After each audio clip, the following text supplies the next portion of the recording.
Certainly has. Well, you give marks out of 10. You give him marks out of 10 to fillies and getting paid for it. Come on, how have you arrived at this? Well, let's have a look at the eye catchers now. It was close for me between Myself and Epigris, and I've gone for Myself because a combination of the fact that she looks incredibly well in her skin, and she just strikes me more of a miler than some of these others.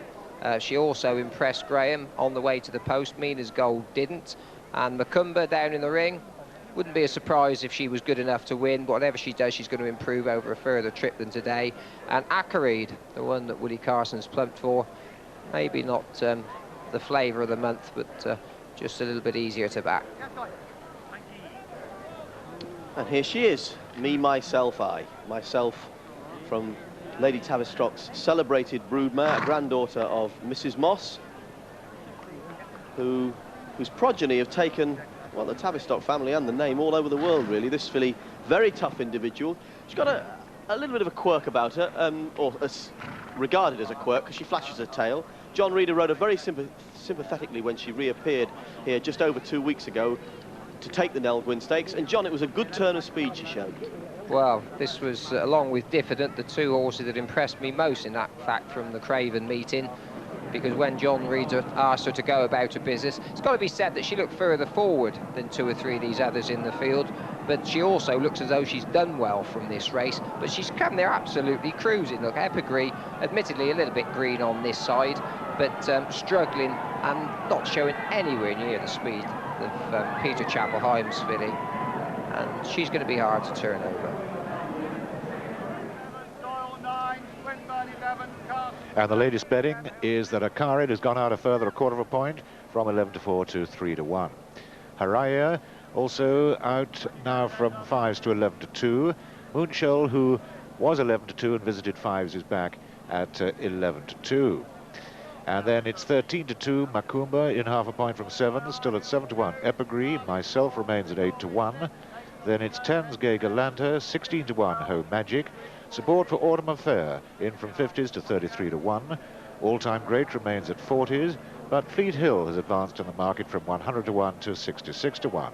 Still at 150-1, Queen Fisher and Bring on the Choir, and remaining friendless at 200-1, Mina's Gold. Well, a lovely day, so vantage points on various parts of the stand, and it is very much, I think, standing room only now. We've had all sorts of personalities here, including King Charles II and Nell Gwyn, passed underneath John Frankham and myself. John Frankham did remark to Nell Gwyn that she looked wonderful for her age. I'm not sure the lady concerned instantly saw the joke, but it was a joke, eh? Himself. Much more pleasant afternoon here as well this afternoon. Nice breeze blowing straight down the course, which is a benefit to the horses and jockeys, not to mention the crowds in attendance. Well, very shortly these horses will be coming up a sight faster than King Charles's carriage came charging down. What do they make? Last thoughts on the ring, Mac? Well, 36 favourites and 95 runnings this century have won the 1,000 guineas. Akerid is very easy to back on the course. 3-1. It was top price 5-2 in the opposite this morning. And the Rails report, not big money on Sunday racing for the Rails bookmakers, is the smaller bookmakers. 5-1, bar the one, Haraya and Moonshell. In the choir was the Bring on the Choir was the last one to go in. All set then for this Fillies Classic, and racing in the Madigan's 1,000 guineas. And breaking out well was Bring on the Choir with Epigris, and Epigris bounced out of the stalls towards the near side and leads the Guineas field from Bring on the Choir. And then Moonshell's very handy with Haraya hunting them up in the black cap in about 3rd or 4th place at 35 miles per hour, just a medium gallop. Akerid is behind those. Out wide is Home Magic, followed by Gay Galanta in the midfield, and Queen Fisher towards the near side in midfield also. Fleet Hill towards the outside of those, and then Autumn Affair towards the rear with the French challenger Macumba. But it's Epigris that's doing the donkey work. Out in front by a length to Bring On the Choir in second. Minas Gold is back in third, and then towards the outside is Moonshell as they head towards the final 5 furlongs in this 1,000 guineas. Epigris there in the black with white spots, followed by Bring On the Choir. In third place, Harrier in the black cap. Moonshell wide of those. Then Minas Gold and Acarid heading inside the final half mile. Here's Graham Good in the grandstand. And Macumba towards the back, so to Autumn Affair. 3 furlongs to go. Epigris runs the rail. Bring On the Choir. Further wide, Moonshell, the light blue cap. Striped cap is Acarid. Further left, the white cap with the red jacket is Home Magic. And then behind these, Myself starts to go forward. Gay Galanta behind these. At the back of the pack is Macumba, gets no run. Epigris has it. Black cap, here comes Harrier. One off the rail, race down into the dip. Harrier takes it up. Harrier, Acarid the outside. Moonshell behind these, Epigris. Then back to on the outside, Home Magic. But with the black cap, it's Harrier. And Richard Hill's going for his first English Classic. It's Harrier going on from Acarid, who's eating ground close home. But Harrier's going to take it at the post. Harrier, Acarid at 1-2. Moonshell in third, Home Magic 4. And then behind these came Epigris and the field trail back to All-Time Great, who was last of all. And so the result then of this, the Madigan's 1,000 guineas. It's a win for number 9, Harrier, in the colours of Hamdan Al Maktoum. Came home at 5-1 from Major Dick Hearn, who won this race back in 1974 with Highclere. Richard Hills is the jockey, and so for once getting congratulated there by Michael Hills, his brother, who came home on Home Magic, who finished 4th. For once, sad to say, Willie Carson made the wrong choice. He changed his mind because he's come home on the second horse. That's number 2, Acarid, Willie Carson's mount. Third horse home is number 7, Moonshell, ridden by Frankie Dettori. Of course, Acarid, trained by John Dunlop and in the same ownership as Hamdan Al Maktoum. But it was the black cap of Harrier and Richard Hills who's gained the day. Second horse home, Acarid, the striped cap there. Third horse home, Moonshell for the Godolphin team. But it's the Harrier who was, yes, doesn't he enjoy it? Doesn't that moment so sweet for Richard Hills on Harrier? The Godolphin team finishing third on Moonshell have acquitted themselves well. So Willie Carson changed his mind, and it was that change that proved so costly. Confirmation, the winner of the Madigan's 1,000 guineas, number 9 on the card, Harrier. Well, Richard Hills is in having the run of his life. He won the Jockeys Tournament in Dubai, where he was also leading rider. He's just come back from winning a huge prize for Sheikh Hamdan on Dumani in Japan. And here, the biggest moment of his career in England. And what a fine race he rode on Harrier. Not a great gallop early on, sat in, and yet, John, as you pointed out beforehand, a wonderful moment for Major Dick Hearn, who's trained so many good horses. Wonderful, and never an anxious moment, I shouldn't think. He was always in a perfect position throughout on this filly. And what a spare ride. And Dick Hearn, the trainer, there he is. There wouldn't have been a more popular winner, regardless of anything that could have won. Incredibly popular trainer. Dick's sometimes portrayed in the papers as being serious and lacking humour. Well, he is when it comes to his job. He's very professional, even from a wheelchair. But I promise you, when the party starts tonight, there'll be no one telling more jokes or enjoying it more.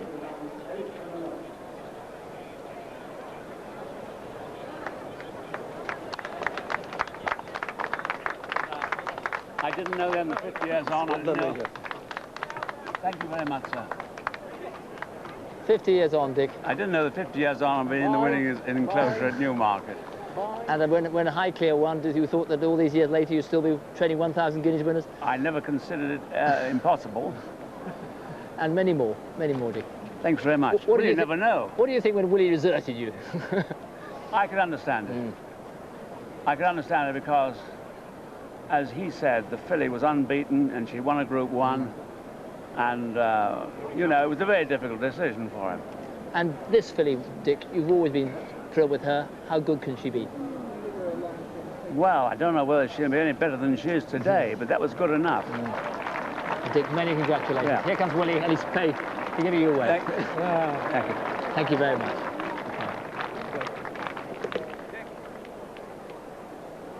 Very interesting there that Dick Hearn made only kind comments about Willie Carson because they're a great team. They've got great respect for each other, as indeed does John Dunlop, Acarid's trainer. But it's Richard Hill's hour. And he sat in the wings long enough, showed what he could do when Maroof won last year at Ascot, where he sprang a surprise. But this was no surprise. This was a filly with a big shot, and he executed it with real cool.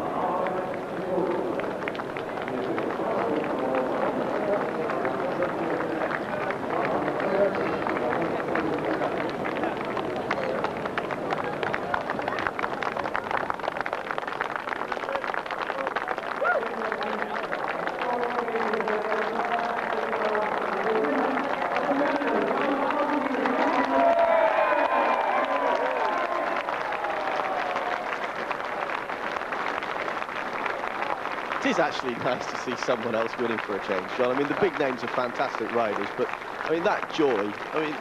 It's wonderful, and they've also grafted. These two boys, their father, Barry's made them work. They came up the hard way. They had to graft both Richard and Michael. And for years, there were never too many winners between the twins at the end of the season. But Michael always just seemed to be getting the better opportunities, and there's absolutely no doubt that Richard has flourished the last couple of years with the confidence. She was saying, well, I'll go when you want to go. Yeah. And then when I asked her, she flew. Well done. I'm so Great, delighted. my life. Thank you very much. Yeah. Well done. Well done. Oh, greatest thrill of his life was how Richard described that to Major Dick Hearn. Baden and Hamburg, I expect, John. Well, he's an old horse, and after all, today is a day for memories. Castle Courageous looks absolutely magnificent. There he is in the colours of Lady Herries' sister, Lady Mary Mumford. He couldn't possibly look better, and he had the run which ought to have just about put him right. Maybe he'd like a longer distance, but this will suit him perfectly well. It was a good run at Nottingham the other day when he was fourth behind Camasine. And he's a really nice sort of horse. He must be a pleasure to own. If Lady Mary Mumford's short of 500 quid and wants a monkey, I'll take him off her hands, I think. But there's at least one female rival from whom he'd have something to fear, and that's Miss Belief, just coming out from behind the stalls. With the white blaze down her handsome face, this mare by Shirley Heights, Miss Belief, she's now gone behind the bush. There she is. She looks really well. And she comes to hand early in the season. She certainly looks fit enough to do herself justice, and wouldn't be any surprise to me if she could give Castle Courageous and Cufflink a real battle. She had a really good run when third to Koyak in the Park Hill at Donny towards the back end.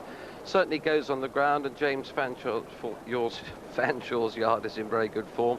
Arguably the pick on the book, but it's a question of whether the fitness advantage of the others might sort of prove crucial here.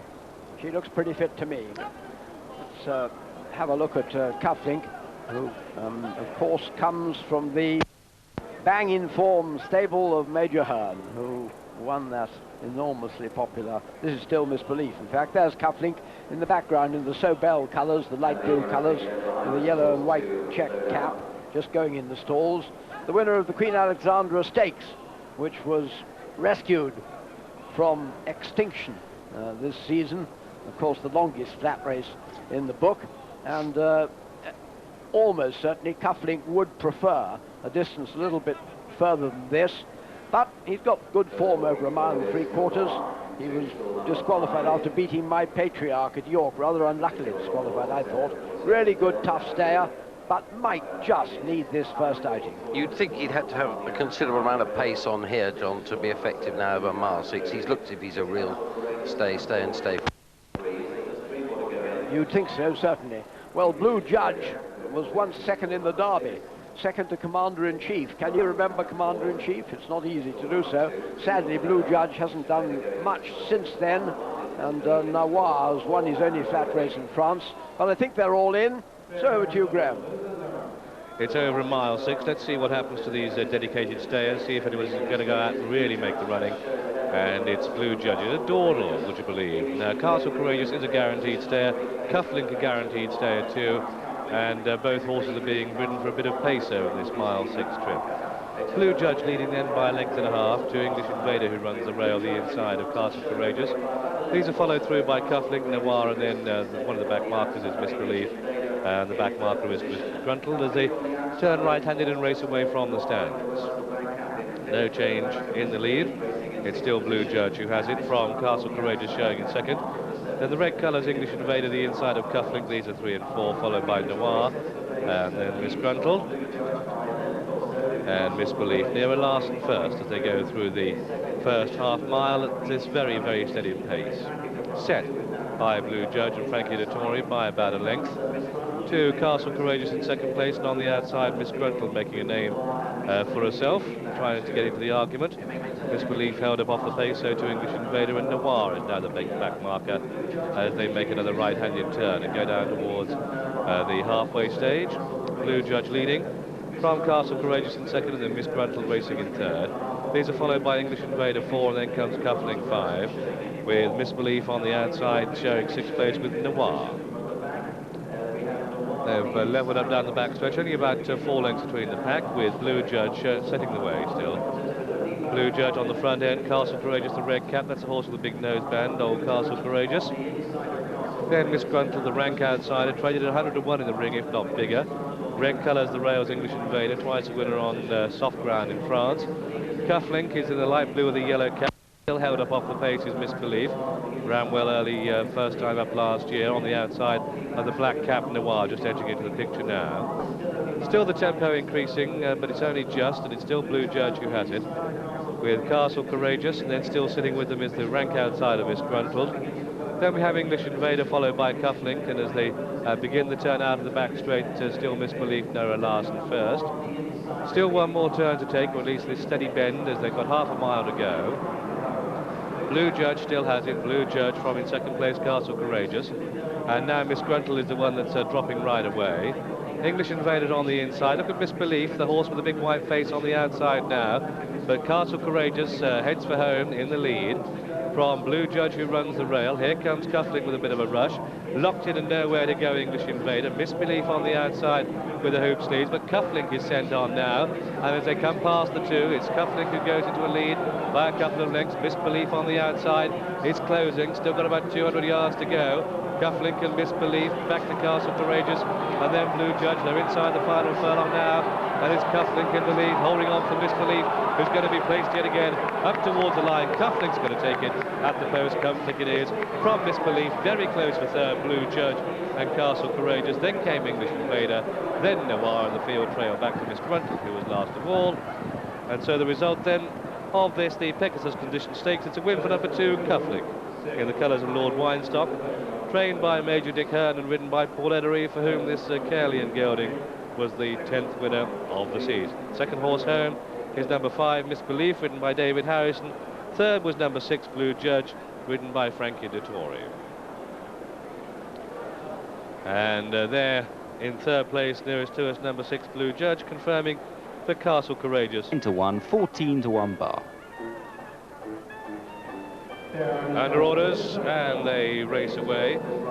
Going well early is Saddler's Pearl, but through next to the rails is Tranquility, the white cap, that come to share the pace with Avignon, these two going on. Also on the outside, Barford Sovereign in the hoops of purple and yellow, and it's Barford Sovereign leading now from Avignon, running in second place, running the rail. Tranquility moving well is in third. Just a length behind these is Rosalina Lady racing 4. On the outside, Supreme is in 5. Almizage is in the stripe cap in 6th place behind 19, who races 7. Tucked some way down the pack at this stage is Vina, and the back marker is Vézelay. But it's still Barford Sovereign that just shades for the lead, and we have an accident there. Ferrani has dropped right back with the pack and has been pulled up. Ferrani out of the race and has suffered a serious injury. Just over 3 to go, and it's Barford Sovereign in the lead as they begin the turn in, to Avignon racing in second, then Tranquility third, followed through then by Night Scene in the Diamond Jacket racing 4. On the outside, Supreme is 5. Vina starts to pick up as they come down the home run, and it's Barford Sovereign in the hoops jacket on the outside of Avignon as they come down past the 2 furlong marker. Tranquility is pulled wide in third. Blue Zulu is coming with a rare rattle on the very wide outside in the hoop sleeve jacket, just over a furlong to go, and on the very wide outside it's Blue Zulu that's come through to seize the race, and quickening 2 clear of Avignon and Tranquility as they race up towards the line. Blue Zulu and David Harrison coming home well clear, and at the post Blue Zulu is the winner. Blue Zulu takes it a photo second between Avignon and Tranquility. These just in front of Almizage, who's in 4th. And Blue Zulu returned. Riding into the lead. Prima Camina the inside of Nag Nag Nag. Paris Babe couldn't make the best of her sixth draw. Is hemmed in next to the rails. Overbrook sees daylight, and Alrauda is nearer last and first. Looks a steady pace for a sprint, but it's Verve Hornard and John Reed that do the work by 3 parts of the length. Nag Nag Nag, the outsider, is coming through to share the pace though. Then back in second place, third place, Prima Camina, the inside of Overbrook, followed by Paris Babe tucked away, and Alrauda is now the back marker. Just over 2 furlongs to go, and they're quite closely grouped, and it's Nag Nag Nag just being quick enough on the outside of Verve Hornard. Here on the very wide outside comes Alrauda. Overbrook's there with chances. Paris Babe still doesn't see daylight. Prima Camina is being ridden along. They've got 4 across the track, and it's Overbrook and Alrauda that are the battlers now as they come inside the final furlong. Alrauda and Overbrook, stride for stride they go. Alrauda on the outside of Overbrook. Overbrook with the noseband going on. Alrauda digs deep. Prima Camina pulled wide for a late run, but up towards the line. It's going to go to Overbrook. Overbrook it is. Alrauda is second. Prima Camina in third. Paris Babe got no run at all in 4. Then Nag Nag Nag, and Verve Hornard was last of all. And so the result then of this, the VE Day Fillies Condition Stakes, it's gone to horse number 3, Overbrook, in the colours of Sir William Purve. This one traded at Kingsclear by Ian Boulding and ridden by Frankie Dettori, for whom it was the 69th winner of the season. And this one bred by her trader, this Stormcat filly, who certainly had very much the run of the race, from my opinion. Well placed, tucked in off the pace, sent about a business with 2 to go, and then although Alrauda drawn 5, but eventually coming down the centre of the track, trying to put in some sort of effort in the last half furlong, Overbrook always had the answers. Third horse home is number 4, Prima Camina. She didn't get the run of the race really, and in fact for a 6 furlong dash with only 6 runners, a rather scrappy affair.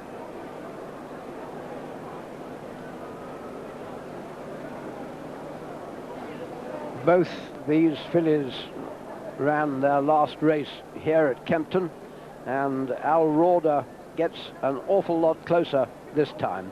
Verve Hornard, who very definitely did need this race, as it turns out. She goes out like a candle in a drafty room in a moment. At this moment, she's still holding Nag Nag Nag, but here comes Overbrook and Alrauda. And at this stage, you would have thought that quite possibly Alrauda had a little more in the tank and looked like Walt Swinburne was going to come and win the race, but Overbrook really stuck her head out, John, and really battled. And Walter didn't seem to want to get too tough on the runner-up. He gave her a couple of clouts. Frankie's hard at work, well, half into the final furlong, and it just looks as if Walter could go and do it, but Overbrook sticks her head out. Walter gives Alrauda a couple of cracks, but she doesn't find as much as the winner.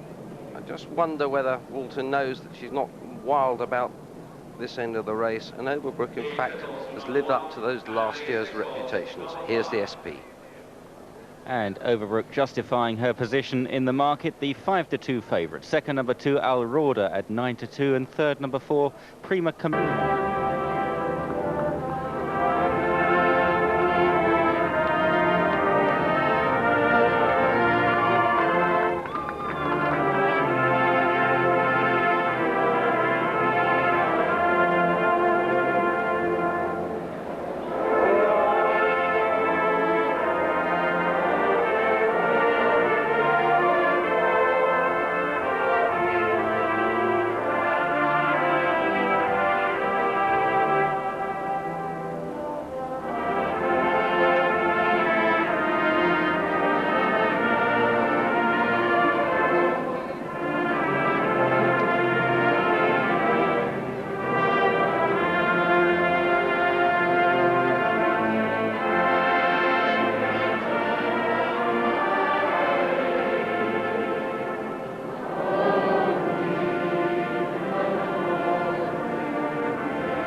Was Timber Country, trained by D. Wayne Lucas, who won the Breeders' Cup Juvenile last year. In that race, he beat Henry Cecil's Eltish into second place, and the two renewed their rivalry on Saturday. The Gulch, the second of Dwayne Lucas's 3 runners, owned by British-born Michael Tabor, whose colours Royal Derby has often carried to victory on this side of the Atlantic. And Peter Chapel-Hyam's Citadel, the second British challenger, owned by Ivan Allen, who's well known in racing circles all over the world. 17 went to post. This is how they bet. Timber Country favourite, 3.4 to 1, written by Pat Day. Serena's Song, 3.4 to 1. Talking Man, 4 to 1. Jumron, 5.6 to 1. Tajano Run, 8.6 to 1. Afternoon Delete, ridden by Kent de Zurmo, 8.7 to 1. Our own Eltish, I think that's Eddie Delahousse, 11 to 1. 12 to 1 bar.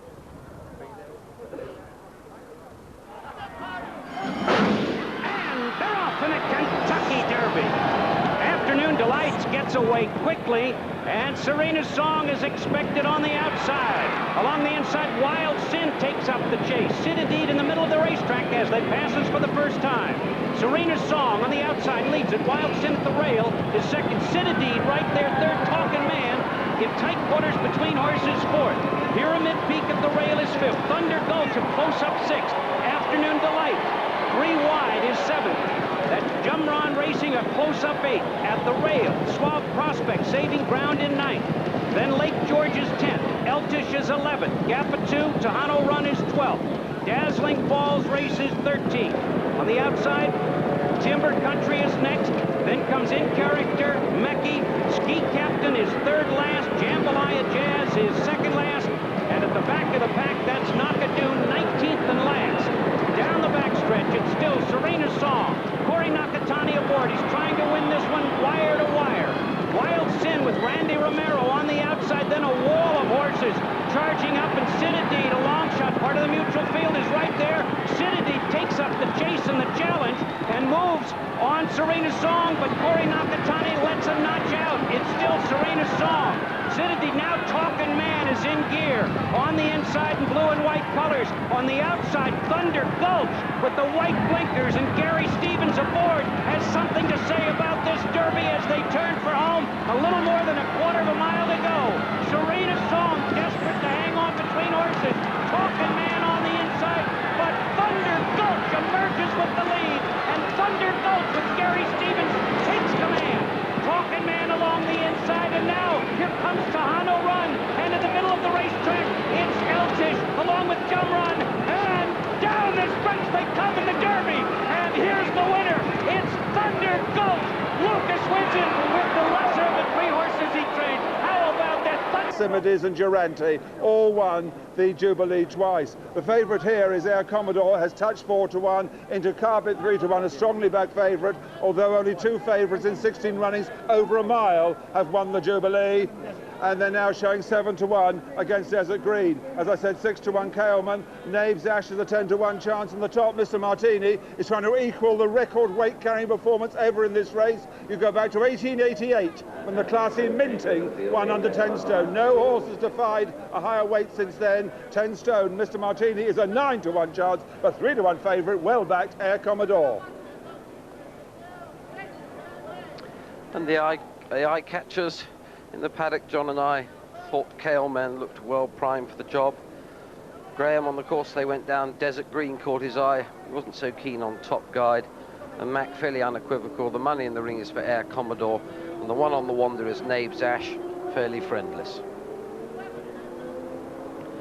One who would certainly like it to have rained a bit more than it has is Gadge. He's got a real chance. Ought to be fit.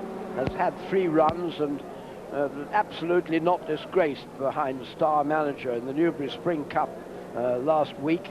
That was a perfectly good run, but Gadge would be have a much better chance with softer ground. Yes, I mean, Jawal has already boosted the form of the Newbury Spring Cup by winning the extremely competitive Victoria Cup at Ascot slightly cosily last week.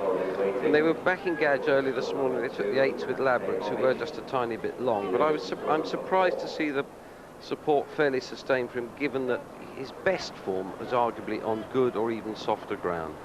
It wouldn't be the first time I got it wrong. Over to Graham Good. Hey, Homage walks into the stalls, walks out again. pay homage to the winner of this race 2 years ago when ridden by Lester Piggott. Caliman won the race last year when he made all the running. Expect Desert Green to go up there prominently early on, and Caliman. Weaver Bird comes from off the pace. Be interesting to see the tactics